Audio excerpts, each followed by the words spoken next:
la ville, on a construit une usine dans une ville. C'est pas vrai. C'est en général l'usine qui a été construite.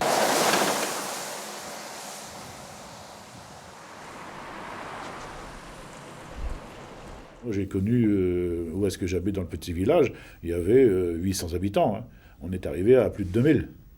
Donc déjà, hein, quand je prends Isberg, Monaghem et Berguette, qui sont les trois principales communes hein, de l'usine, hein, il y a presque 10 000 habitants pour eux trois. Hein.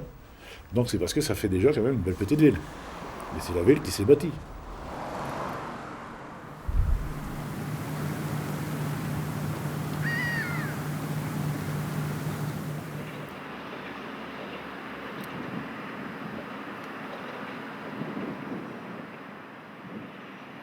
Quand on voit la taille de la scierie de l'extérieur, c'est relativement... Enfin, on voit que c'est quelque chose de grand. Hein. La preuve, les autres services appelaient la scierie au départ la cathédrale.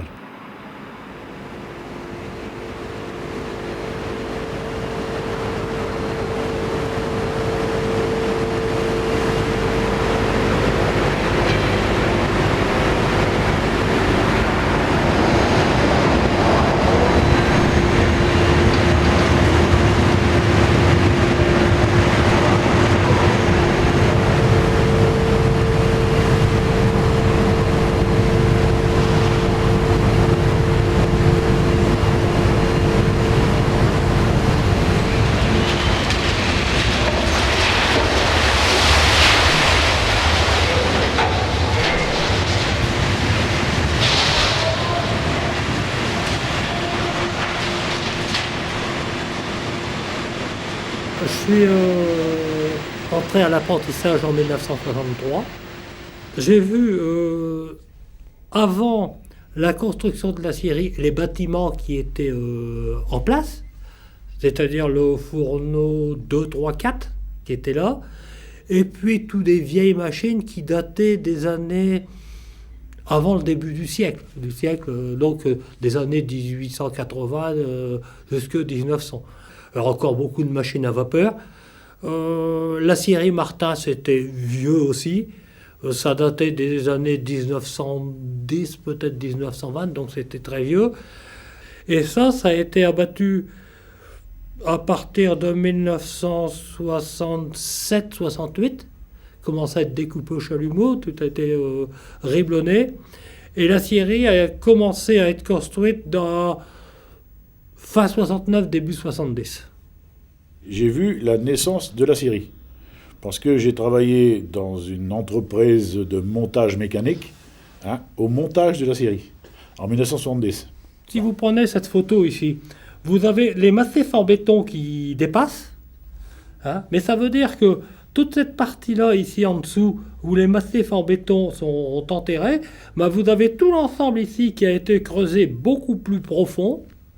Et à partir de là, on a monté tous les massifs en béton en élévation, après avoir battu des pales planches pendant des mois.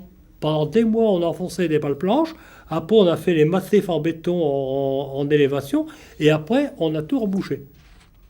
Ici, on voit déjà les blocs béton des fours et les blocs béton de la coulée continue. À l'époque, il devait y avoir 600 gars de Foureyron, peut-être Corfoureiron ou Fougerolles, 600 maçons sur place.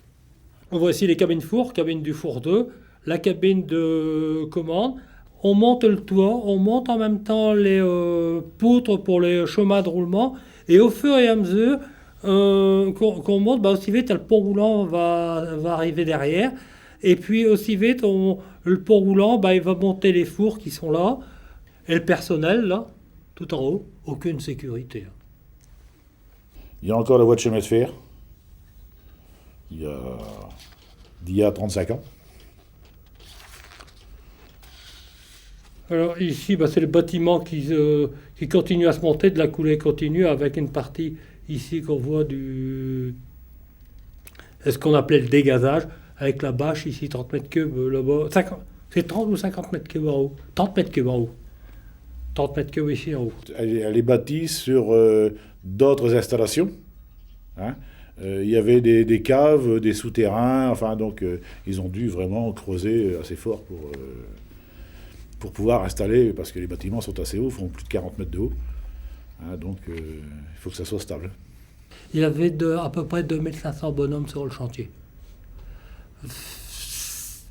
C'est la seule fois que j'ai vu un chantier aussi gros. La peinture, par exemple, toute la ferraille était peinte sur place. La peinture arrivait par wagons, des wagons complets de peinture. Et il y a des gens il y avait toute une équipe de peintres qui était là. Il y avait les forts de Strasbourg qui étaient là. Il y avait un monde énorme, à des moyens énormes.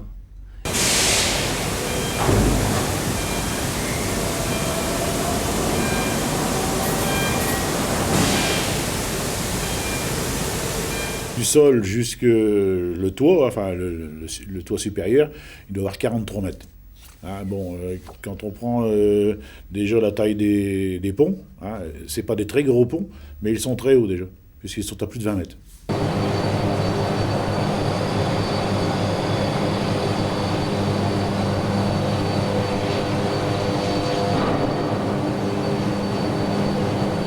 Pour les commerçants d'Isberg, pour la ville d'Isberg, c'était la fête tous les jours.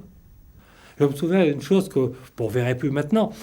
Chez Fougerolles, il y avait un jeune, un gamin, qui se promenait avec un vélo avec une petite charrette derrière et qui allait sans arrêt faire des commissions dans le village, dans la ville, pour aller chercher du tabac pour celui-ci, tu avais une canette pour celui-là, qui cherchait à boire pour un autre ou à chercher un casse-croûte. Et le gars faisait que ça, faire des commissions. Donc c'était la fête la fête sans arrêt. Mais il y avait du travail, parce que ça veut dire en même temps, dès qu'il dit entreprises, donc c'est des repas, ça veut dire aussi toutes les petites entreprises locales avaient du travail de sous-traitance, et après les entreprises qui venaient et de plus loin, je pense par exemple Fort de Strasbourg, embauchaient des gens locaux pour le montage. À l'époque aussi, sans trop de formation.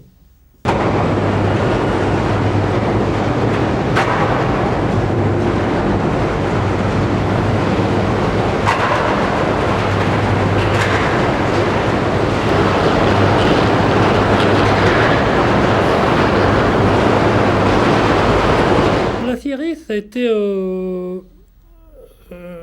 une volonté de la direction de se spécialiser dans les aciers inox, de partir dans toutes les spécialités.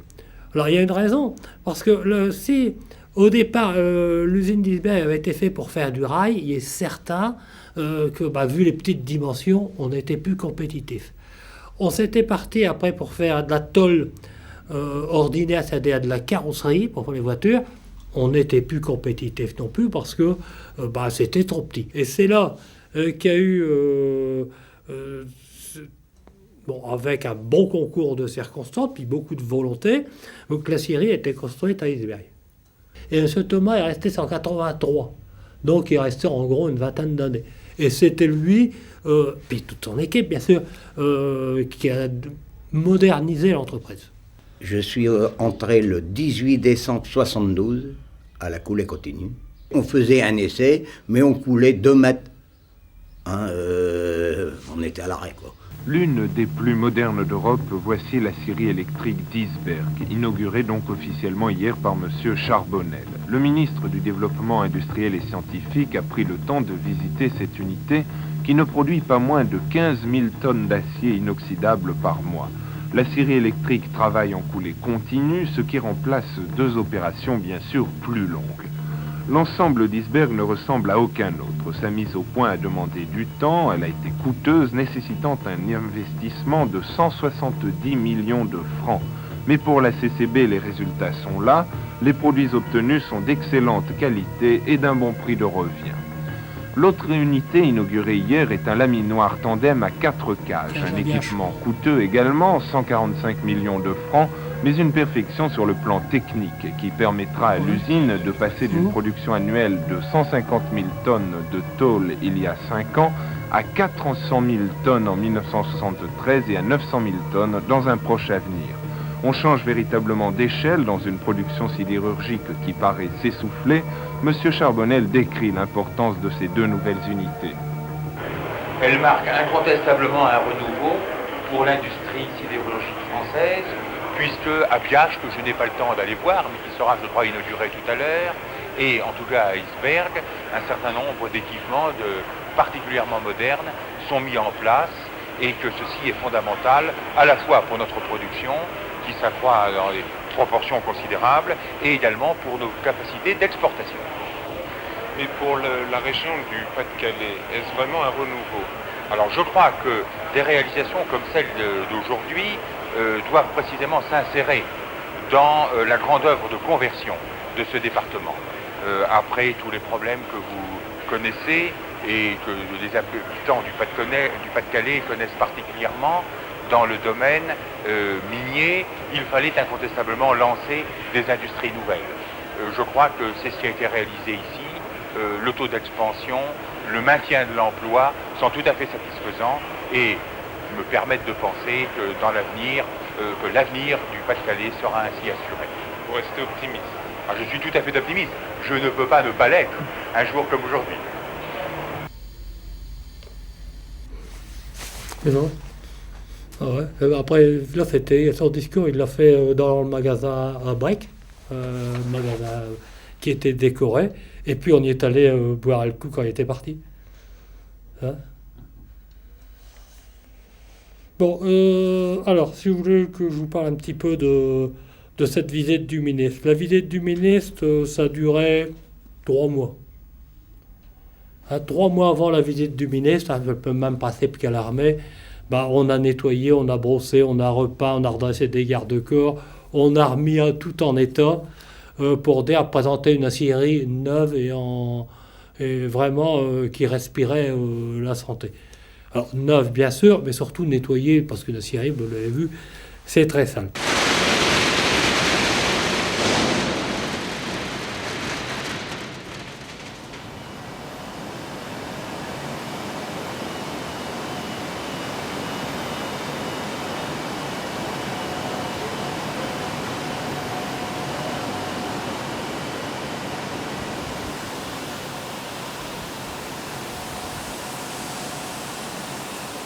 J'ai appris à faire le pontier, j'ai passé le permis pont, et on m'a demandé d'être un peu polyvalent en pontier. Donc, c'est-à-dire d'apprendre un peu sur tous les ponts, connaître le travail, et pouvoir remplacer quand quelqu'un manque pour un congé payé ou autre.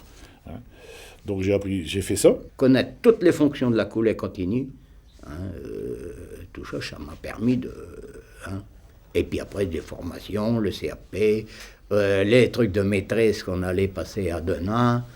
Ça a été un parcours, il faut leur vouloir. Je vais reciter Bertrand. On a fait des cours à l'extérieur, en usine, à l'extérieur de l'usine.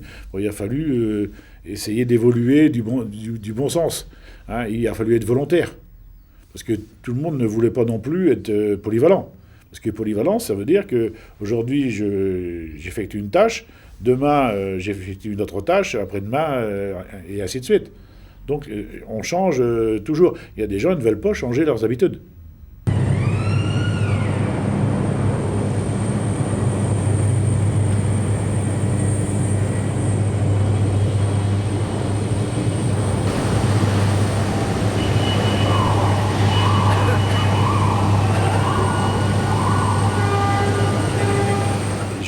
J'ai tout fait je dis bien secteur coulée continue. Je connaissais toutes les tâches. Le personnel s'est mis très bien sur la fin. Au lieu d'utiliser des leviers, des boutons poussoirs, etc., s'est mis très bien à commander les outils avec des écrans claviers et que les gens maîtrisaient bien. Et savaient très bien analyser leur process.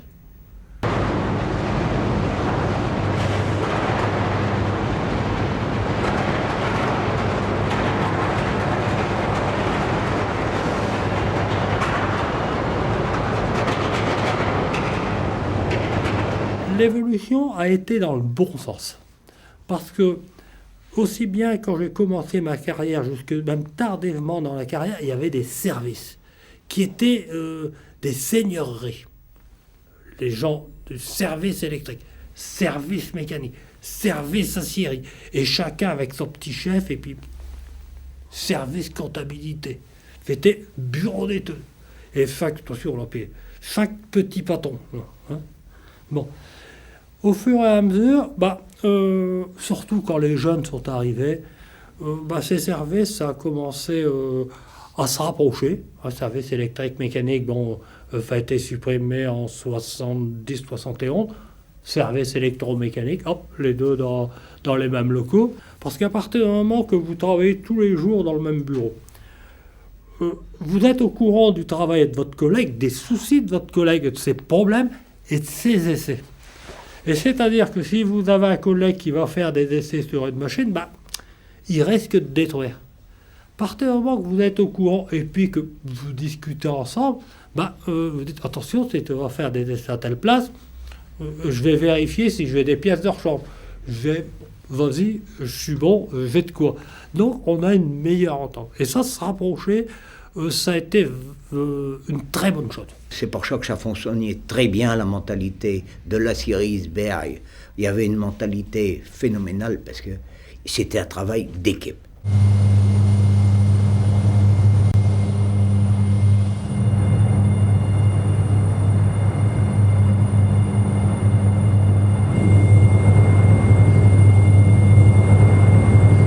Le métier d'aciérie, ça a toujours été difficile. Que ce soit dans les années 70 ou dans les années 2000, ça a toujours été très difficile. Pourquoi ? Parce qu'il y a toujours la chaleur, la poussière, le bruit.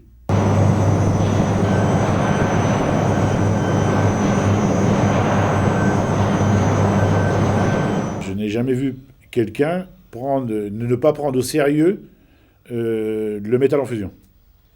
Le métal en fusion est très dangereux.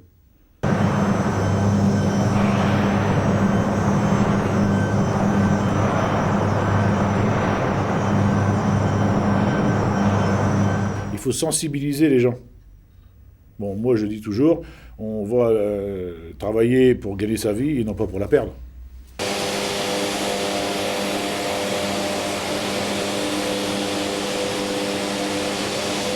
Si on part travailler, on revient en entier. Même si c'est à bout de doigt, c'est pas très important, mais on revient en entier.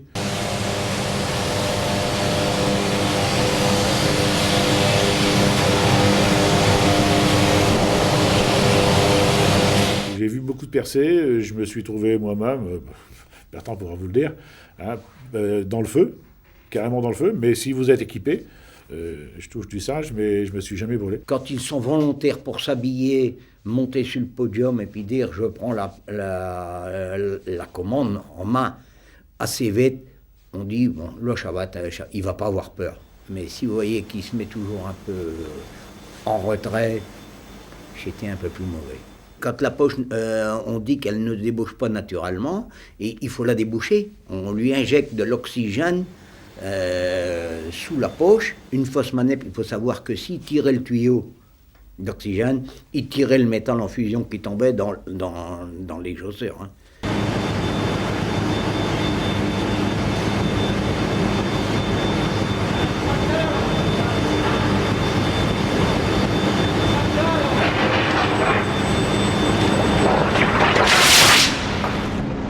Alors c'était des manips assez dangereuses qui n'avaient plus que 3 personnes qui le faisaient. C'était la plus sale opération qui a resté assez dure à la Coulée continue à réaliser. Hein. Le débouchage de la poche. Après le reste, il s'est bien passé. Hein.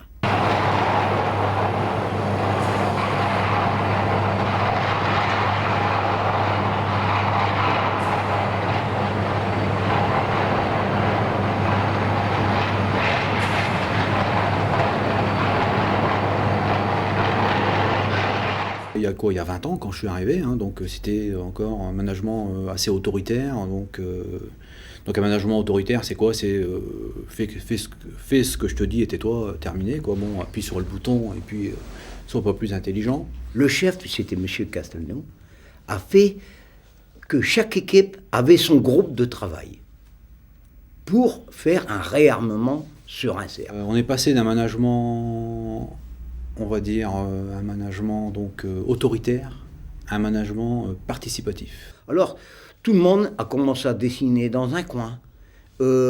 Après, on a fait les essais un peu clandestins, de nuit. Il y en a même qui ont essayé de couler sur du sable.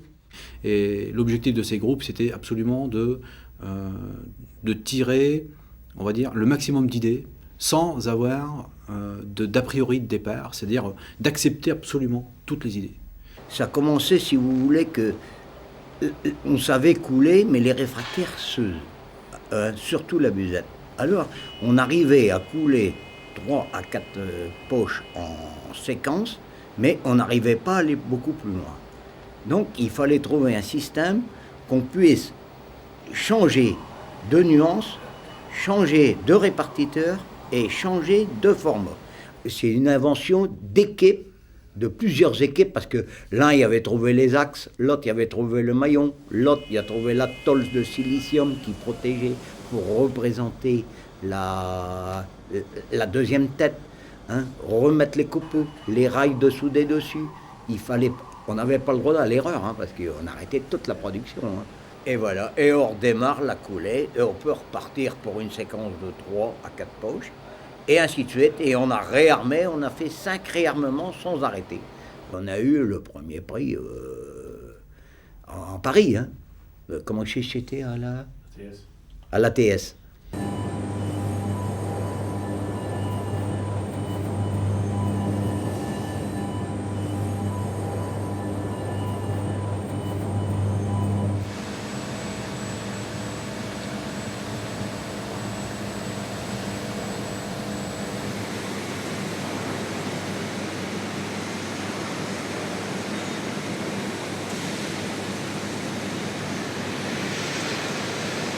On a eu donc le convertisseur à l'acierie, l'inox 3 qui était une première ligne aussi au point de vue dimension, plus l'agglomération au fond. C'était vraiment à ce moment-là l'explosion des investissements. Il fut les années d'or, comme on pourrait dire, hein, où on travaillait beaucoup pour créer des aciers spéciaux. C'est d'ailleurs pour ça qu'il y a eu un centre de recherche de créer à Iceberg, parce qu'on élaborait des aciers très très spéciaux.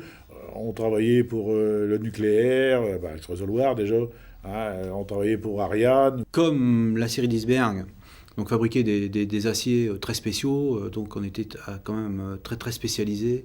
Et c'est vrai que par rapport à ça, on se sentait, je pense, un peu en sécurité. La vision était éternelle.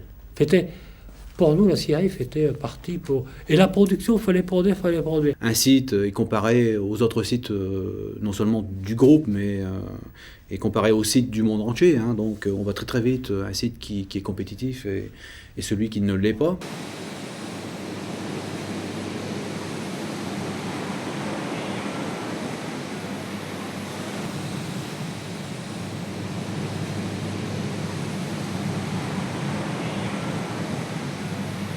Il ne faut surtout pas penser que je veux dire,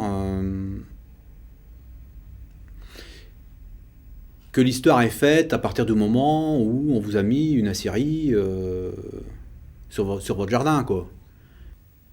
Ce que j'ai un peu regretté, c'est que toute cette partie d'organisation, de technique, de travail en commun a été mis à mal plus d'une fois pour des raisons budgétaires. Et des raisons budgétaires il y a des moments, il faut le comprendre, il y a un budget à respecter, bon, c'est comme ça, mais il y a des moments pour des raisons budgétaires qui n'étaient pas des vraies raisons budgétaires parce que les sommes en cours, en jeu, étaient beaucoup trop faibles.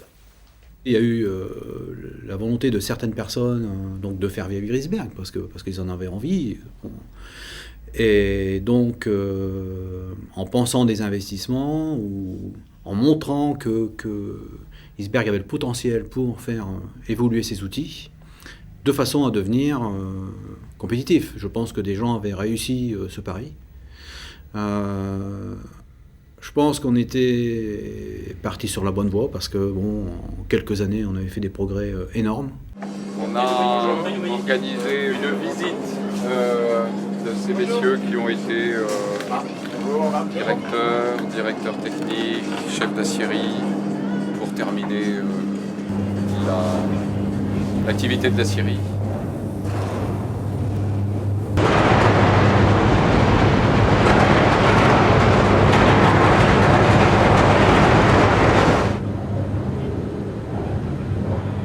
Alors je vais vous présenter Jules Baudard, que certains vont peut-être reconnaître, sûrement, qui est un de nos plus anciens fondeurs four. Depuis quand 23 ans. 23 ans. Au four. Après, fondeur, a fait plus de 10 ans. Et avant, on faisait des remplacements. Je suis resté chef d'aciérie de 80 à 85. Alors Jean-Paul a été, lui, d'abord dans les... dites ce que vous avez fait comme carrière. Oui, tout le tour de l'usine. Tout le tour de l'usine, bon. Mais dans ces derniers temps, vous étiez... Depuis 81, chez l'aciérie. Vous étiez à l'aciérie. Du côté Paradeux. Ouais, Paradeux.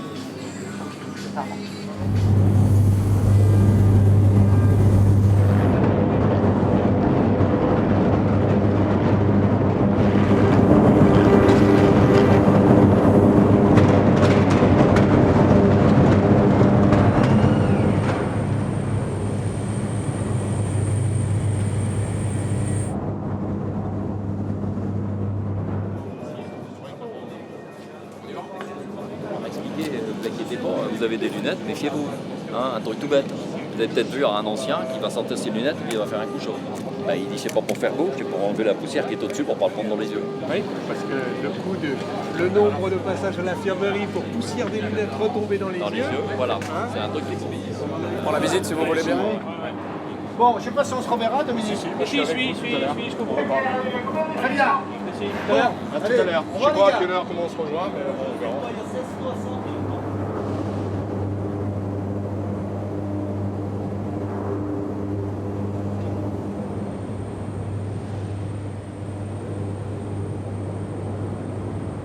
Dans une aciérie, on nous dit qu'on est très bon, qu'on est les meilleurs, et donc on a tout l'avenir devant nous. Et puis d'un coup, le coup près tombe, hein, et on se dit, bah tiens... Et l'annonce officielle s'est faite le 15 mai 2003. J'étais là, j'étais présent. Tout ce que je peux regretter, c'est qu'il y a des gens qui n'ont pas tenu leur parole, qui devaient nous accompagner jusqu'à la fin, et qu'ils étaient partis, c'était les premiers à quitter le navire. En général, c'est le capitaine qui quitte le navire le dernier, mais là, c'est le capitaine qui est parti le premier. Au moment où on vous annonce la fermeture, je veux dire, et on n'est pas du tout préparé pour, c'est se dire, qu'est-ce qu'on va faire après, quoi. On a vu dans les rues, il y a eu des gens qui ont défilé dans les rues, des centaines de personnes. Il y avait les gens du commerce, il y avait quelques dames du personnel, les retraités, et puis quelques opérateurs de l'aciérie. Après, les autres opérateurs, c'était de la tôlerie. Mais je vous le dis, les plus concernés n'étaient pas dans la rue. Et qu'est-ce qu'on fera après ? Parce que déjà, on n'envisage pas que ça puisse arriver. Et non seulement on n'envisage pas, mais on ne veut surtout pas y penser. Et on ne veut surtout pas se conditionner pour. Parce que bon... Il y a eu des exemples, on ne va pas les citer, mais il y a eu des exemples où on a dit on ferme, terminé, et puis vous vous débrouillez. Ça ne s'est jamais passé à Eugène. Jamais, jamais, jamais. Pourquoi ? Parce que peut-être que nos chefs du GEN ont le respect de l'être humain, sans doute. Parce que, je vous dis, j'ai jamais vu de licenciement sec, sauf pour faute grave, à Eugène. Et pourtant, on en a fermé. Vous savez, moi j'ai connu, et Bertrand aussi, on a connu l'usine. Ici, il y a un peu des trous un peu partout. Mais c'était plein de bâtiments. Il y avait, comme vous avez dit, 4000 personnes. C'était énorme. Le site d'Isberg a pris en considération la reconversion des gens. Donc très très vite, chaque personne a été prise à part pour parler de son cas et de sa reconversion future. Et tout doucement comme ça, étape par étape, on a fini par intégrer ce qu'on allait devenir. Mais ça a mis du temps, quoi. Et c'est vrai que les 2 ans ou 3 ans qu'on a eu pour pouvoir se préparer ont été très importantes. Chez nous, et de nombreuses personnes qui sont parties à 50 ans. À 50 ans, en pré-retraite. Donc tout ça, ça a fait que le personnel est descendu. Je pense que des gens y ont cru. Des gens même qui tenaient les rênes, ont cru pouvoir faire vivre la Syrie, d'Isbergues. Mais bon, il s'est passé des événements entre deux qui ont fait que les choses se sont passées autrement, comme par exemple les rapprochements. Le groupe est devenu beaucoup plus gros, et donc les choix ont changé, ont complètement évolué, et puis à ce moment-là, il y a aussi la politique qui est entrée en ligne de compte, quoi. Donc il y a eu le choix donc de fabriquer une usine à Charleroi, donc en Belgique, et je pense que la politique y a été pour beaucoup. Je pense que ça s'est joué, mais je connais certainement pas tout, sur peut-être pas grand-chose, quoi. Le fait que la Syrie ferme. Et c'est ce qui peut laisser une certaine amertume. Se dire, la Syrie aurait pu vivre, je pense qu'elle aurait pu vivre, mais c'est vrai que ça donne une certaine amertume. Maintenant, voilà, quoi, c'est tout. On a fait le deuil, maintenant.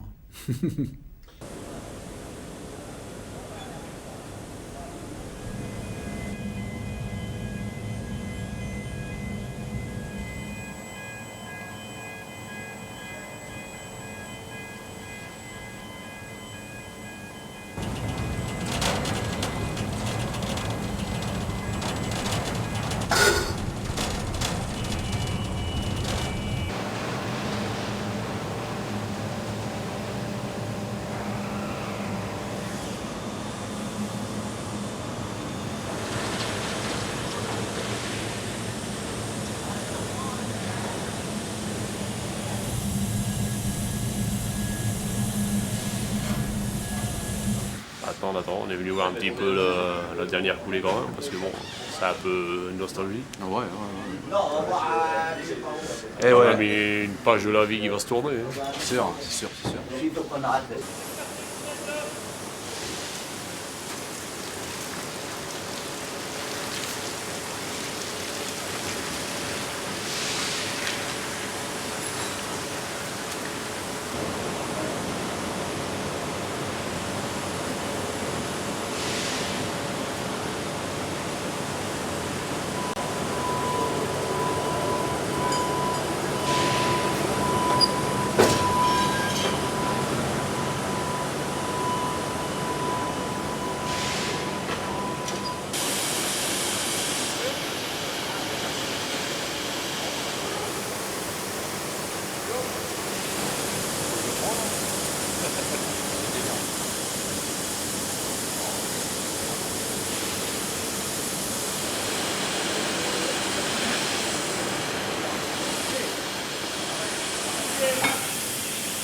On a du boulot, donc on a l'avantage d'être casé, donc c'est très bien. Il faut quand même pas se plaindre parce qu'il y en a d'autres qui n'ont pas eu la chance. On aurait pu faire 50 km aujourd'hui, c'est rien. Enfin, c'est toujours amer, parce que mais c'est comme ça. Ouais. On l'admet, on le prend et puis on est content quand même.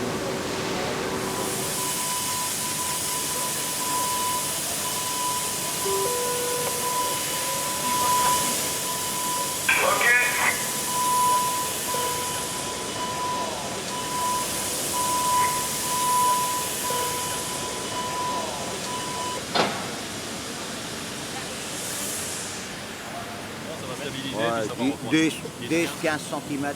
La rotation, elle commence à se faire, vous voyez là? À quoi vous dites? La rotation. Ça veut dire que le retrait du métal commence à être aspiré par l'intérieur de la machine. Et c'est ce qu'on garde. Fais bien un peu ça. Voilà.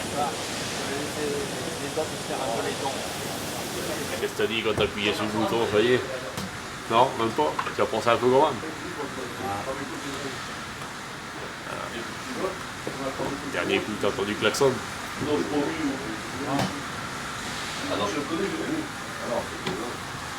Ah, c'est une page de la Vegas, tout le monde. Qu'est-ce que tu vas faire après? Tu vas au fourneau là? Ici c'est bon, parce que tu vas bien voir la tête de Bram. Voilà, il se prépare, regardez. Là, il va faire sa préparation. Tu vois, il y a un rouleau de tête qui va se lever pour bien attraper la tête pour la soulever. C'est bon?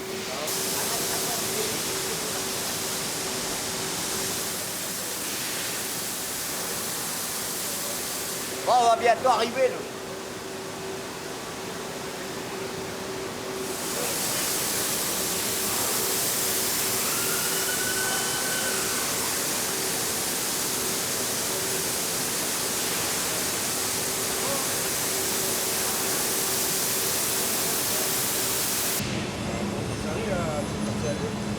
Avec Henri, on a ouvert le. On s'est accroché un peu devant la lumière. Rien que ce petit rond, quoi. Le profiteur. Non, non, mais c'est vrai. Voilà. Ah non, j'ai pas profité du tout.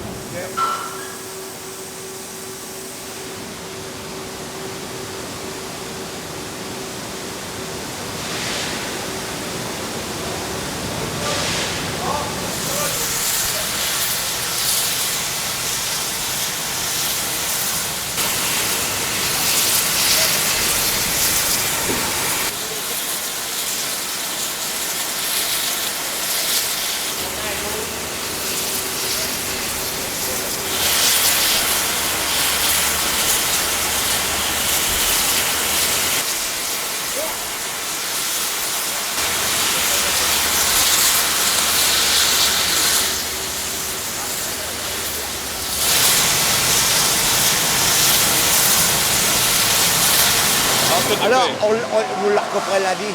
Non, on ne peut pas la couper lundi, plus personne. On peut la couper après-midi. Ouais, il comprend après-midi. Alors, on met chez le dernier d'Alcoven et l'autre, on le garde pour viler.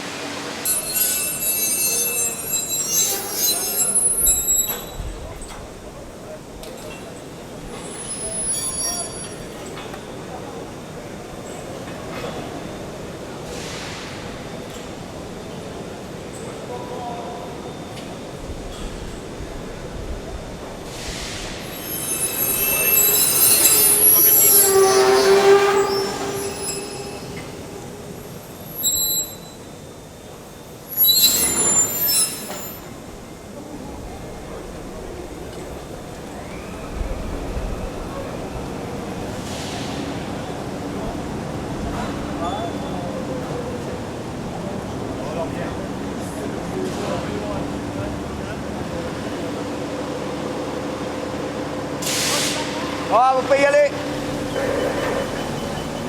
Ça y est, c'est fini. Dernière coulée. Elle part.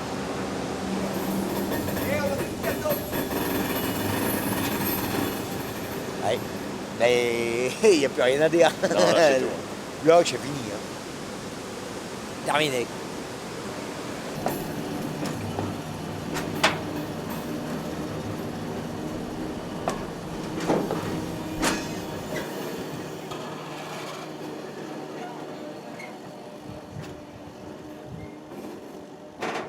L'ambiance qui régnait sur le plancher, c'est une ambiance de gens qui se comprenaient sans se parler, quoi. C'est avant tout une cérémonie difficile et bon, qu'il fallait la vivre.